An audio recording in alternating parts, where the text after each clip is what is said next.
Good afternoon. My name's Krista Muzzy, and I'm the host for Riveting Connections Connect and Collaborate Radio, where we bring leaders and top issues and solutions related to the manufacturing industry.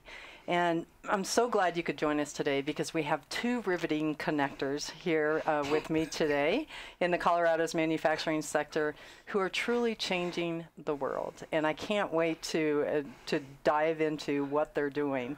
So without ado, we have Deborah Wilcox, the co-founder of the 3D Printing Store, where ideas turn into tangible innovations, from a design in your mind to something actual, tangible, which is amazing. What you're doing is incredible. Deb's very, very active in the community and has a passion for inspiring kids to dream big and turn those dreams into reality with STEM education and the digital manufacturing tools today. So welcome, Deb. It's great to have you back. Thank you.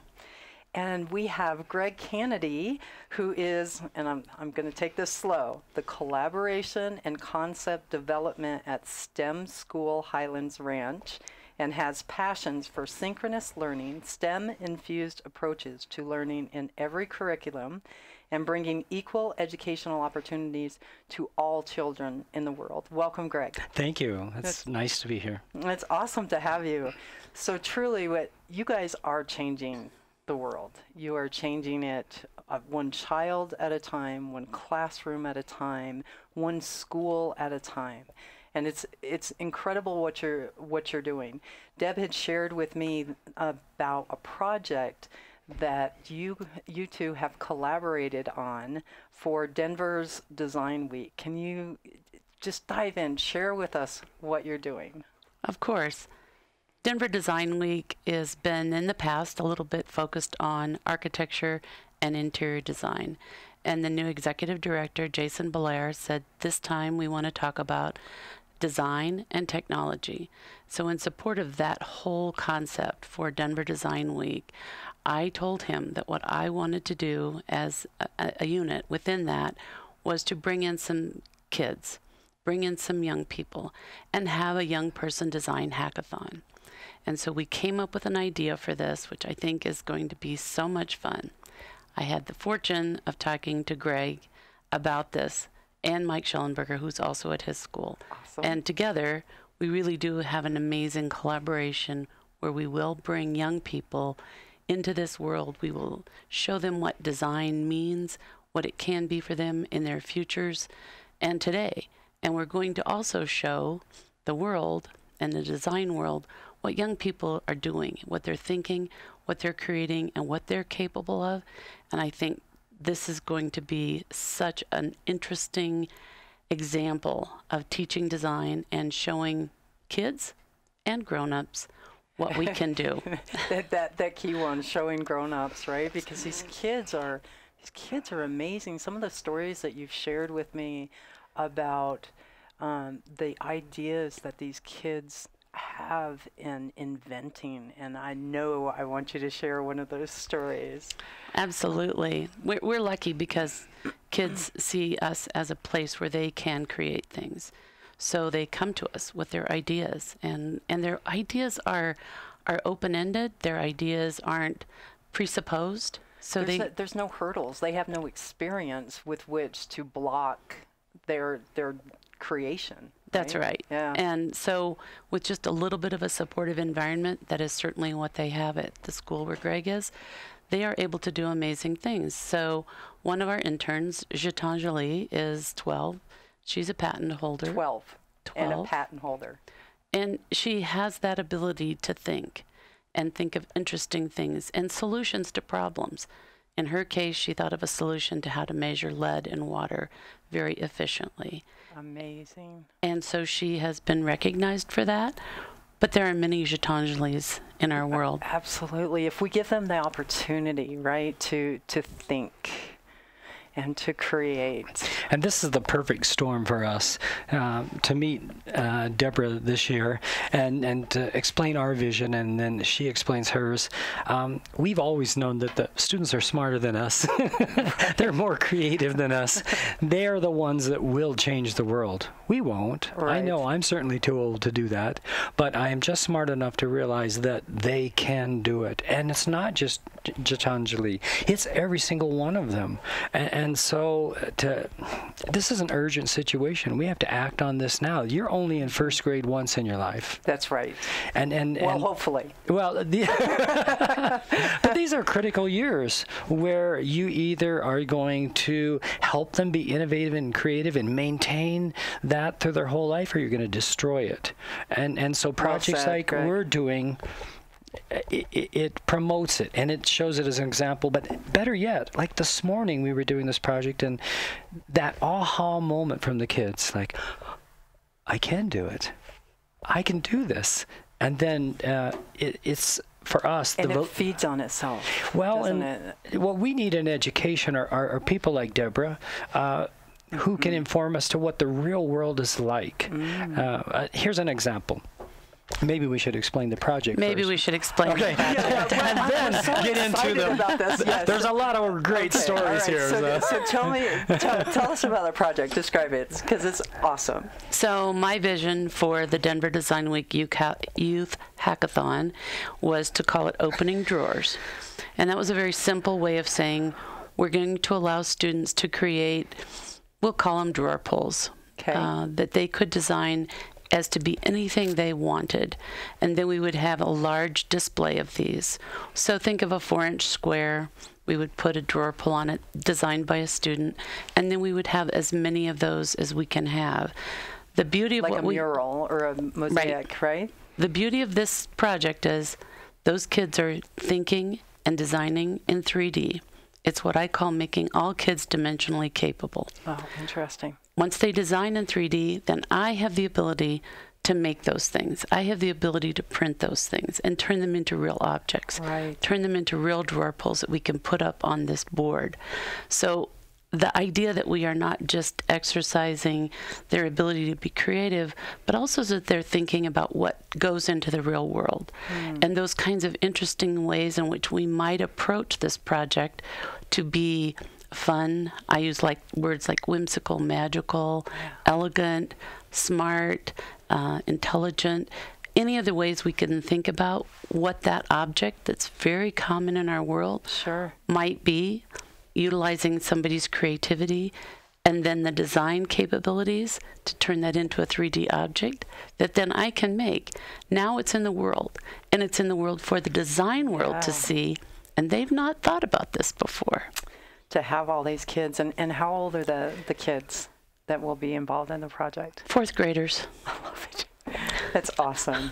That is really, really awesome. It's 4th graders, and this is the icing on the cake. There's a middle school computer science class that's coming into the 4th grade class and working with them. So they're going to help with the software and transferable skills, and that's what's been happening. The stories I was telling earlier today were this union of the 4th graders and the middle school students and their teachers, and just the magic that happens from that when they start collaborating. It looks like industry professionals. Yes. And I don't think people know that. And I don't think the kids know that until they go through something. Because, I think they walk away from that class going, wow, I can do anything. I just did it. That is so powerful on so many levels. So not only are they're creating and designing and learning from one another, but they're being social, right? Which is and learning to communicate with one another, which is absolutely paramount to being, successful and happy, frankly, right? Here's my phone, right? Yes. Okay. So in traditional teaching, we're teaching content, sometimes from a book, sometimes from a standard or something like that. So I tell people, I've gone to students and I say, who's smarter, your teacher or my phone? And it doesn't take the students very long to point to the phone, because the phone has more information in it than several libraries, right? Sure. And then we work with industry partners like Deborah, and we say, what do you want kids to know to be successful in your industry? And they don't say all the content in your phone. They say teamwork, collaboration, grit, determination, focus, and the ability to create products, to understand the design process. Yeah. They say that. Now take this and say, here, phone, create. No way. It doesn't work. Siri This is will where create. yeah, collaborate, go. It just doesn't work. And so the magic is this: is we are using technology in a very human way. Relationships and the very You're things. using it as a tool. It's a tool, and it's just so amazing for that realization from us, and we hope to share with the world that teaching is the most noble profession. Absolutely. And the tools that are there for us can be used in this way, not to replace us, but to make us better. And then and the students just gravitate towards it, and they do things that we. Teachers are, this model from my view, is where the teachers really become facilitators more than when I was growing up, the teachers stood at the front of the classroom and you paid attention and they taught us. But the world is different today. They taught you, but that's not learning. Oh, good. And so facilitating student learning is so much different than telling somebody what to do or making them memorize something. And so there's a lot of evidence. You can go back to Carl Wyman and his research at Stanford University and all that. So there's documentation at almost every level that this is true. But the systems, our traditions, and the way teachers are taught to teach is exactly like you said. Right. Students, be quiet, listen, pay attention, do what I say, follow step 1, 2, 3, 4, 5. When in reality, they are so much smarter than us and so much faster than us. They get bored with steps 1, 2, 3, 4, 5, or a teacher talking at them. They want the gates to open up and say, hey, let me show you what I can really do. And they're used to having the gates opened up, because they grow up with technology. They grow up with the smartphone. They have access to information that we didn't have when we were growing up, right? I mean, we had, remember the encyclopedias? Right. The whole volumes. My mom tried to give me some of those recently as she's trying to downsize, and I'm like, no, I'm good. So I like to think of it in a bigger picture, and again, this goes back to global learning, that there's a lot of intellectual capacity, intellectual capability in our kids. And we can either open that up and utilize that to all of our advantage. That becomes something that's very valuable in our world, absolutely, in our society, and in our economy if we utilize it. Yes. And if we don't, we let it go. And once we let it go, as Greg said, then it's gone. We've lost it. So why would we let all this intellectual capacity just disappear? We have to exercise it. That's why we're so passionate about letting these kids do these projects and show us and show the world. I also like to think of it as knowledge transfer. And so between students and grown-ups, between students and students, between students and their generational, partners, grandparents, other people in their community, if we allow them to transfer knowledge between them, all of a sudden we learn that's an exponential process. So young people can teach us. Absolutely. They've taught me many things in my business already. They're amazing.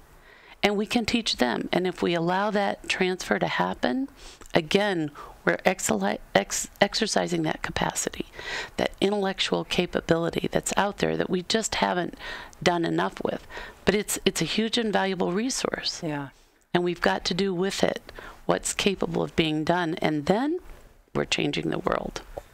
That's you say that so well. And I remember when I took a tour, you were telling me about the knowledge transfer, and you bring interns in to your business consistently. I mean, and from all various demographics. And can you share a little bit about that, Deb? Because I think it's so cool and it's so important. Of course. So we have interns as young as 11 or 12. they come to us. Many parents say, please, may my child be an intern here. I will make sure they get here. I will make sure they are fully prepared. And I also expect that they might have to sweep your floors. And we say, okay, we're good with all of that. Let's go. And then we also have, right now especially, we have a young man, bright, extremely bright, extremely capable. And he is also engaging in our knowledge transfer. There are things that he has self-taught himself that blow us away. Wow. And we are also going to teach him some things. Sure. Like confidence. Like the confidence to express himself and explain what he knows internally that he's just learned. I mean, there's no explanation for how he's learned these things other than that he has that ability. And he can teach us. And he can teach us. If we're open to it. That's right. That's the big thing, isn't it? It's opening up our mind and seeing the capacity in these children versus, the paradigm of, I'm the parent, I'm the teacher, I'm the principal, I'm the business owner. These are kids. Go play, right? Go play, or here's an iPad, or, here's a video game. Go. You don't have anything to offer to me, and that's so false. And you're showing that by at the school, in your store, and you go out. Deb, you also are out speaking all the time to various groups, and you're going out into rural communities right now with a Project Dream Big. Yes, Major General Jay Lindell, our aerospace champion for the state of Colorado, love him, came up with this idea, and we've now done 3, and we will do 4 Dream Big Days for rural schools. And we go for a day. It's usually district-wide. Maybe 350 kids come together for a day of curriculum that's focused on aerospace and aviation and advanced manufacturing. And it's amazing. And it's all volunteer. All the people that come volunteer to be there, the school district, the superintendent, often the community members, including the police force or the local law enforcement, and everybody it's a community. Gets involved. Absolutely. They all want to be there for the day. Well, it's pretty cool when the helicopters by the National Guard land on the football field. That is pretty cool. Is that how you arrived? Do they roll out the red carpet? Here's Deb. Or wait a minute, are you flying the helicopter? Not this time. But you it are does. A pilot, though. I'm a co-pilot. Okay. But it's a fun way to engage kids and for them to see what's possible in all of those areas, including cybersecurity. We also touch on cybersecurity. And I know Greg's school also has some very cool rural school engagements. Really? Well, I didn't know that. Well, in fact, it's a part of our mission at STEM School Hines Ranch to help solve the world's problems, multiple worlds problems, and we know that we need multiple perspectives to do that. So no matter how smart you are or what resources you have, if you're in a room and it's just you trying to solve a problem, good luck if getting that to be a global solution for anything. Right. It might work for you. It might work for you in that room. Right. Okay? In that room, yes. But the problems we have in this world are huge. Yes. You can take it, the UN Sustainable Development Goals or the 14 grand engineering challenges or whatever you want to look at, and there are some real problems out there that need to be solved, and they can't be solved in one room with a limited perspective. And so we are eager not only to collaborate with rural, but other countries, any other perspective beyond our own that will enlighten us and help our solutions to be global. For instance, our America's Top Young Scientist was motivated by Flint, Michigan, and a real need there. And then what she's done is transferable to so many other countries. It's something that she would have never done in a classroom with just her peers. And she had to look beyond that. And then she had to seek out resources that allow those big dreams to happen, like industry. So what is the story? I mean, she was inspired by the news of Flint, Michigan, I imagine. But then how did she come about with this invention? Well, Deborah probably knows it even better than I do. I think, and I talked to her this morning because she was working, she's in the class that's working with the fourth graders on opening drawers. What an well. inspiration to her peers. Yeah. But you know what?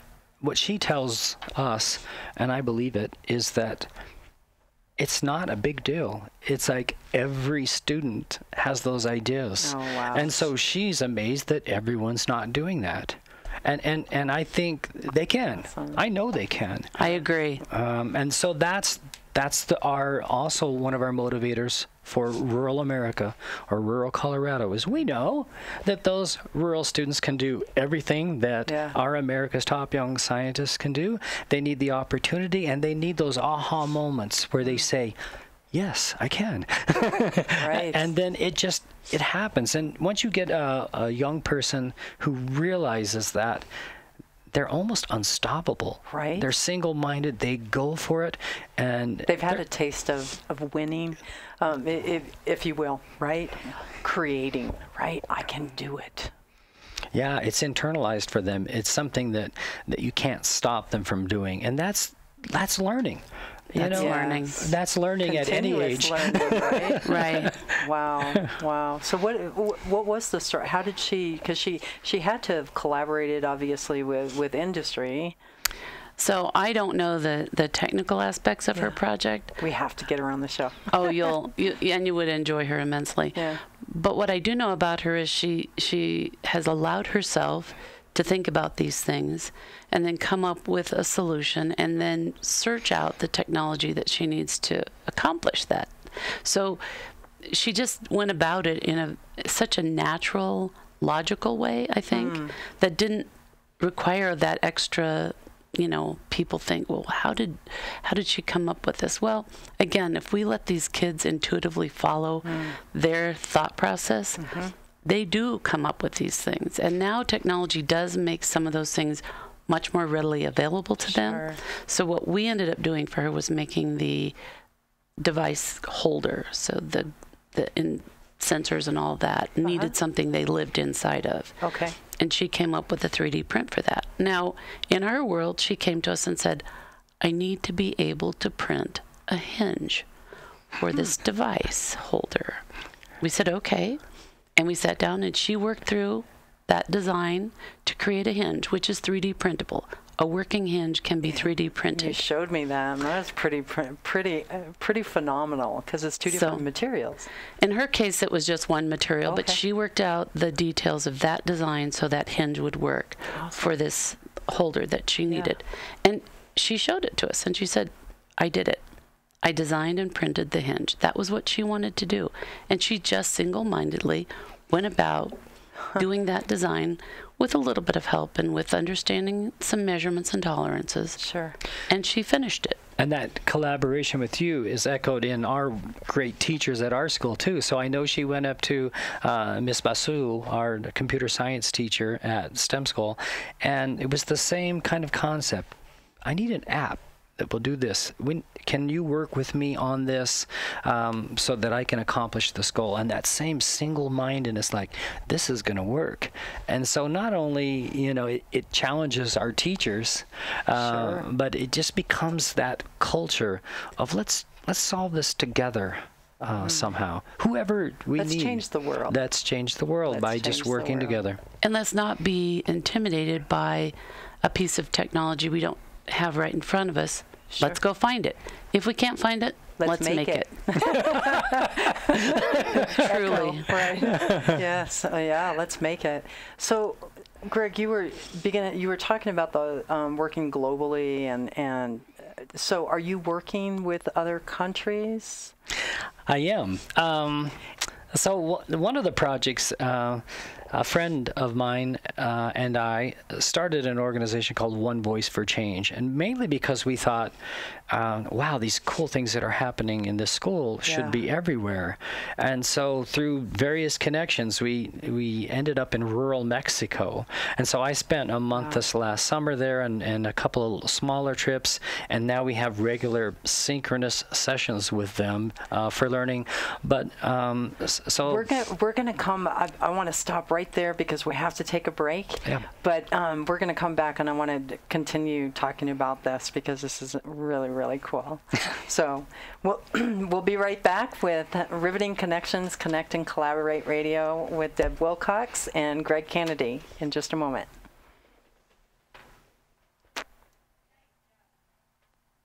Hi, this is Krista Muzzy, your host for Riveting Connections, Connect and Collaborate Radio, and we're so glad that you could join us today. I've got two riveting connections that are changing the world. We've got Deb Wilcox from the 3D Printing Store, and we have Greg Kennedy from the STEM Highlands Ranch. STEM School Highlands Ranch. I knew I was going to blow it. It's a mouthful. It is, and I want you to say that 3 times really fast. I don't know that I could. So we've been talking about how literally you're changing the world, a student at a time, a school at a time, a community at a time in some cases, and globally through many of the things that you're doing. And Greg, we just left the last segment and you were sharing with me about Mexico.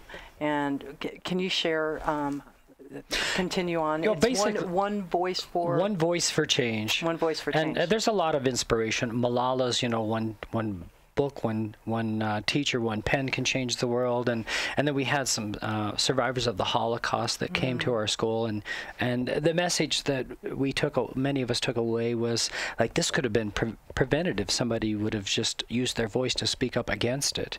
And so Fanny Starr and Sarah Moses, these Holocaust survivors, had basically said, young people, stand up for what's wrong, raise your voice against it, and raise your voice for something that you can do to change the world. In this case, we believe that education can change the world, and so it's time we stand up for that. Yes. And so the One Voice for Change is an attempt to take what we're learning at STEM School Highlands Ranch and the experience that we have as teachers and industry people too, that we have some partners, and can it be everywhere? We think it can, and we're finding out that, oh yes, these rural Mexican schools, those kids are just like our kids. They can do everything that we can do. They have the same passion. Of course. And so it's like, this is so exciting. So why isn't it happening? And so it's our desire, first prize is every student has the same opportunity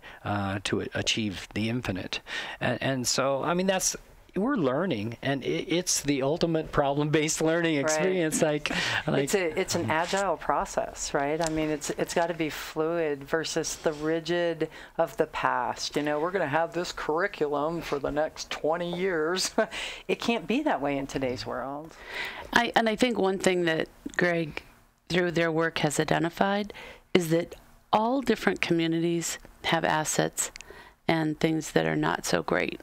And that's true. It does not matter where those communities are located. Could be in inner city, and it could be an inner city, out in the farm, the fields, right, out in eastern Colorado. So if we think that every community has assets and deficits, but we tend too often to think of certain kind of communities that are not like us as having too many deficits. And in fact, they have many assets. So we go back to this idea of knowledge transfer. If we start transferring knowledge between communities, we learn there's huge assets. We just don't know what they are. Right? We don't understand what it means to really recycle things because it's just how you must live. It's survival. Right. We don't understand in rural communities. They know a lot about producing food. And that's an important asset. The work ethic that I see in rural kids. If you get up when the sun's coming up and you do all your chores before you ever get to school, and then you come home and you're doing chores again and working, that's something that, my own kids were raised in a city environment, and it's something that I wish they could have experienced. It makes me who I am, and it also gives me faith in that those students can push through things because they've had to. Right. They've seen their parents' crop held out. That's right, and they're incredibly creative in problem solving because they can't just race down to Ace Hardware That's right. or Home Depot. If it breaks, you have to fix it. Bubble gum on the baling wire, right? I mean, sometimes, and it's done. Yeah, they're Right? very creative, very innovative, and I don't know, ready for anything. And that's true, I think, in any country of any kid.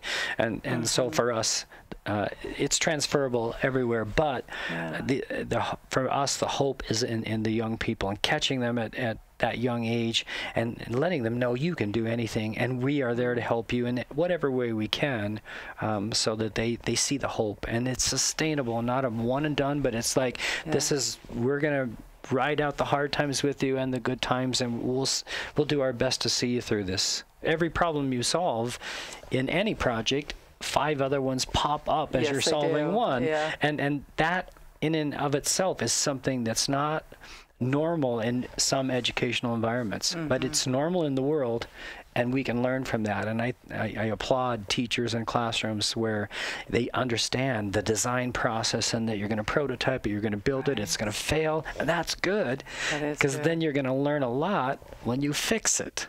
Yeah. And then, like rural communities, I've given so much thought to this about. Well, I guess when I first started, I was like a lot of people, oh yeah, Highlands Ranch, we're going to go out there and help a school. Absolutely not. Absolutely not. It's been the opposite. And then the other thing, every place has deficits, every place has things that work in their favor, but one thing that's hit me is we have to create our own solutions. Rural people are never going to thrive from a solution created by somebody else that's not rural. Now, in collaboration with other people, yes, but they have to create their own solutions. Just like a classroom teacher, if you want engaged learning and agile thinking and to move on a dime, you have to take the risk, you have to do it, you have to find your own daily solutions. It can't be like, hey, here's a script, follow these steps or watch this video. It doesn't work that because way. you've damaged the whole creative process. That's right. It's innovation, it's creativity, it's collaboration.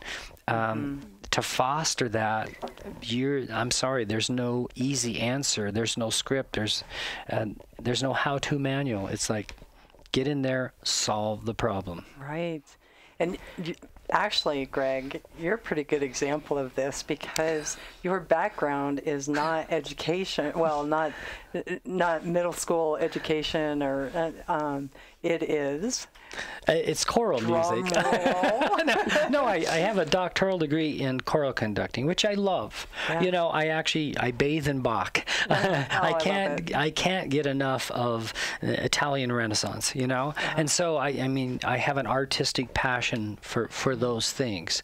But my training to be a teacher in my early degrees really was geared towards, recycling that and telling people what to do. Listen to me, pay attention to, I know how the music goes, slow, fast, whatever. You must hold it You this must way. do this. Yeah, and so I feel I've done a number of years of that.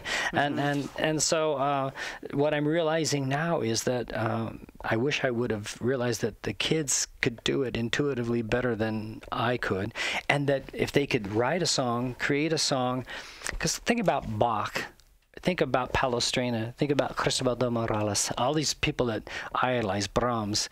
Somebody didn't say, hey, Bach, do it like this. Do it like this. Yeah, right? do it like this. No, Bach's a genius because he didn't do it like everyone else. Yeah. And so education should be the same way. Innovation, that word means so many things if you live it. Do you see a change beginning to happen? Is this capturing the interests of other, education facilities, schools? Not as much as I want, I'll tell you. I see young people who are ready.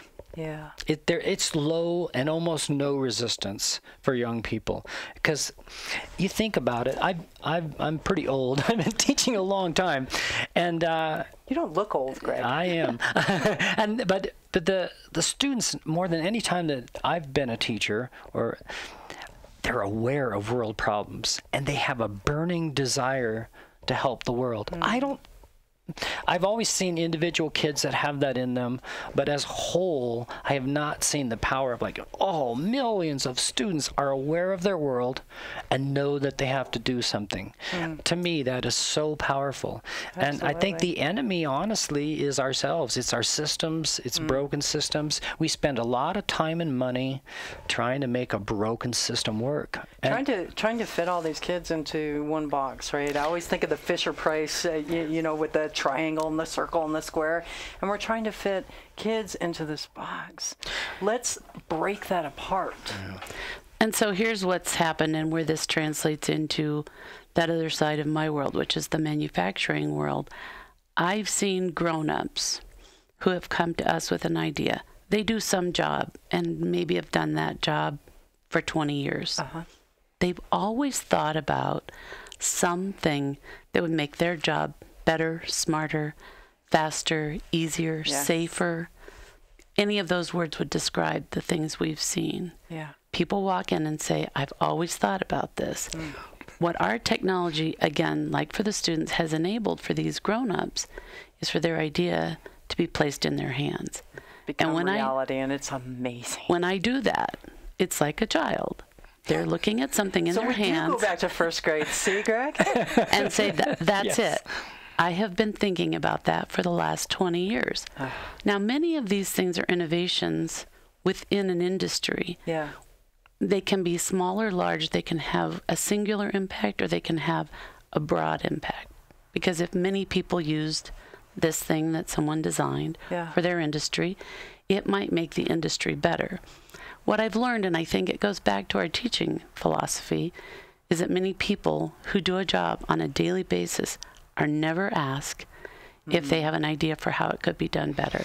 They're expected to do the job they were assigned to do, and they have never been asked. And you can go across industries, and you will find that people that do a job have ideas. Yes, they do, and they have really good ideas. How to do it better.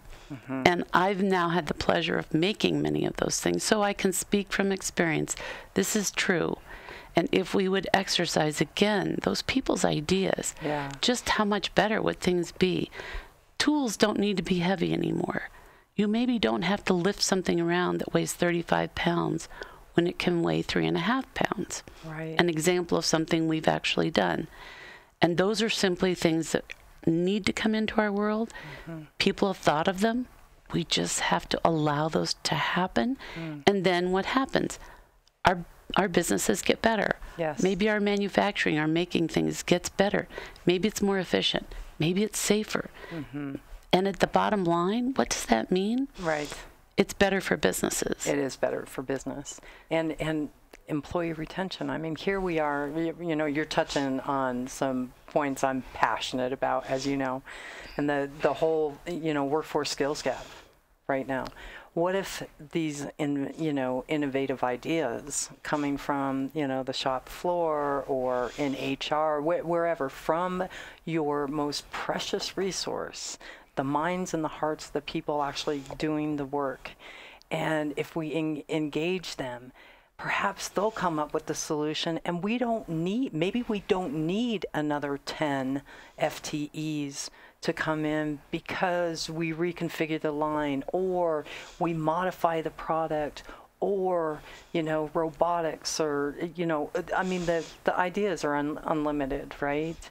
But yeah, you're absolutely hitting on something I am super passionate about. Talk to your people. Let your people come up with the ideas, because they have them. They know the answers. Can't tell you, and you, I know you know this, Deb, but going out to manufacturing companies, it's always surprising to me, especially today, in today's age, right? I'll still go out and I'll see tour some manufacturing plants, and you can just feel the negativity when you walk on the floor, because the people are oppressed, marginalized. You are just, to the whole teaching philosophy, follow these work instructions. This is all I want you to do. You clock in at 8, you clock out at 5, you have a lunch break, you have 2 breaks a day. I don't want your mind, I want your brawn, right? And I'm like, oh my God, you're missing the opportunity. So when I go out and I talk to the people out on the floor, and, you know, I can observe, being an outsider, right? You can observe things that, you know, see the forest through the trees kind of thing, right? And I'll say, how come you're walking back and forth all day long? And the eyes roll, and she says, that's just the way it's done here, she said. And I said, well, how do you think it should be? And she's like, well, I've been wanting to tell them, you know, for X number of years, if you just move this over. Right. Right? Yeah. And it goes back to Greg's theory, to an important concept about how we change our world and how we make our world better. If you read the definition of sustainability, real sustainability that matters to business, it's the highest and best use of our materials. Yes. Now, we have materials in this world that we don't have an unlimited supply of. Sure. And we have human capital materials that we have a boundless supply of, Sure. but unutilized. But if businesses think in terms of sustainability guiding them, the highest and best use of materials, and that includes their human capital, then again, we have the way to change things in big and broad and meaningful ways. And we go out and we say, all that plastic that's polluting our oceans can be recycled and reused. And to the advantage of our world and to the advantage of business. I mean, these are not mutually exclusive ideas. Right. We just haven't thought about them in ways that make it better for everyone and that are bottom line valuable to a business. Right. Right. The kids feel the urgency to attack these problems and solve these things. And I think we just have to really think about releasing their potential, letting them know they can do it, just like you were talking about industry, because they're ready. And this is not the old industrial revolution, just gosh, no. pump out the kids all doing the same thing, you know, in the same fashion, pay attention, do what you're told. The potential is infinite if we embrace the era that we live in, and the fact that we just happen to have a generation of young people that do value changing the world and are ready to take that fight on. I think that's just a human want and desire. You know, fundamental is that, you know, I don't think it's just this generation. I think every generation has wanted to make an impact. I think the difference, just my opinion, I think the difference is the availability of or access to knowledge of knowing how big the world is. That's right. Right, and how big the world is, but yet how small it is. And so I think we've always wanted to make a difference. And actually, you know, I can't take credit for that because I've been doing interviews with millennials, and we talk about, you know, okay, so you guys are so different. And you know what? They're not. They're not. Yeah. They're not. They just have different they've grown up with technology, and they have access to almost infinite knowledge and resources that we didn't have. That's so right. They're actually not different. Yeah, because my world growing up would have had a limited perspective, just what I could see or drive farm, to. Right? I grew up on a farm, so it was making a difference in the family and in your community. Right. So I wasn't aware of a lot of global issues that now we're bombarded with. We definitely know about it. Yeah. Right. So, big question, right? If we're going to change the world, I mean, you guys are, you know, you're changing one student at a time and one classroom at a time and a community at a time. How do we inspire and get more of business, more manufacturers? That's my focus. How do we get more collaboration between, you know, schools and industry? So, Deb, you've been doing this a lot, and so what would you say to them? Because they're focused, you know, running a business. I got fires to put out, I got quarterlies to meet, and I got numbers, you know, I've got to meet. So why would I want to spend a couple days with, you know, students? And I've always said to many manufacturers that I know and work with, and we talk about this a lot, I said, I sit in an unusual place because young people are attracted to what I do. Yeah, 3D printing is They cool. think it's very, very interesting. Yeah. They might not be as attracted to another kind of more traditional manufacturing or feel welcomed there. So I think I've taken it upon, my business and my industry to say, let's make sure that we open these kiddos' eyes once they come in and say there are other ways in which you could do things. So I always try to say to them, because we have many, many kids, and there's a perception that young people are only interested in the digital world. And that's not always true. Right. There are many, many kids who are interested in making things and being part of that, and being part of that idea that you make something that then they could see somewhere or someone would utilize and they could see the value of that. So I think we just have to capture those kids. And so when I see them, I say, please know there are other things you could do. Yeah. Because it's hard for some other kind of more industrial manufacturers.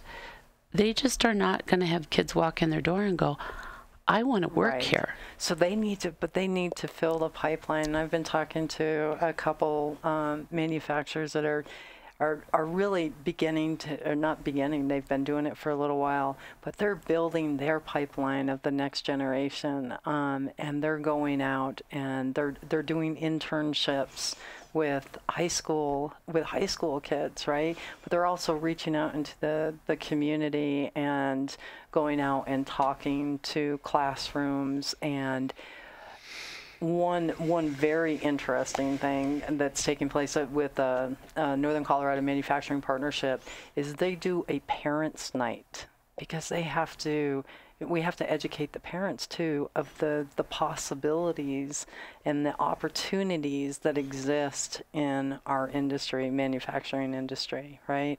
But so, as I'm out talking to manufacturers and for our audience, we need the engagement of business to collaborate with schools and kids. And so what would you have them do? Yeah. I think that I would tell them that no kids are too young. I think they're very concerned that they can only have certain age groups of students or age groups of interns, and maybe an intern isn't a 6-month project. Maybe it's a much shorter or a more designed program for a younger student. Sure. But I think the younger students that we get involved at the younger ages, those are the kids that are going to internalize what they have, that knowledge, and say, I can see myself doing that. Most of our kids in schools have no idea what real world jobs are. That's right. They have no idea. That's right. And As a teacher, it's hard to understand that as well. It's so parents and teachers, we need to have teacher night too. And I would encourage everybody just to do what Deborah's done. We also have a wonderful relationship with Panther Industries. We've worked with CareerWise, Lockheed Martin. It's get in the door of the school. Yes. Walk in there, shake the hand of the principal, meet a teacher, talk to a child. It starts so simple. It's awareness and understanding, and the plan will grow out of that. It will. It's not like you have to have a big script before you walk in. Just make the connection, and educators need to do the same thing. Go out, find industry, say hello, walk into their place of businesses. When I went into your 3D printing store, I'm like, wow. I know, it's awesome. Every It's teacher like should all walk kinds of around and just choice. look at this. And I saw the same thing at Panther Industries, same thing at Lockheed Martin, all the other industries that we work with. It's like once you step in their world, it totally enlightens what could be possible. It absolutely does, and it doesn't, 3D printing is just, it's cool. It's really, really cool. But so is converting a sugar beet into sugar. Absolutely. Do people really know? Do these kids really know what it takes from the time of harvest or planting to the time you have sugar that you're putting in your, in your coffee? Right? It's incredible. And when you share this and show the kids, bring the kids out, give them a tour, bring the parents, bring the teachers, right? Come out and show them what you're doing. And it's amazing how excited so many of them get, because now they visually understand what's taking place. And we all love to make things. folks. And students know real from something invented for the time period of a classroom. Yeah. So sometimes your cutout or your paper or whatever, Right. they know if it's they real do. or it's not. They But do. when you're Yeah. connecting with industry or you're working on one of the many real problems that need to be solved in the world, they know. They do know. They know, and so it's like but until we step foot into industry as Yeah. educators, we're not sure what all those real problems are or what are the tools Absolutely. used to solve problems in the industry. Yeah. We want to know, but we've got to somehow just get into each other's space. We have to connect and collaborate. Yes, we do, And Kristen. with that, we could keep going on and on. I could have a whole series with you. It's been such a pleasure having you, Deborah Wilcox. I'm used to calling you Deb. And Greg Kennedy. Such a pleasure to have both of you. And Thank you. wish everybody a great afternoon. All right. Thank you.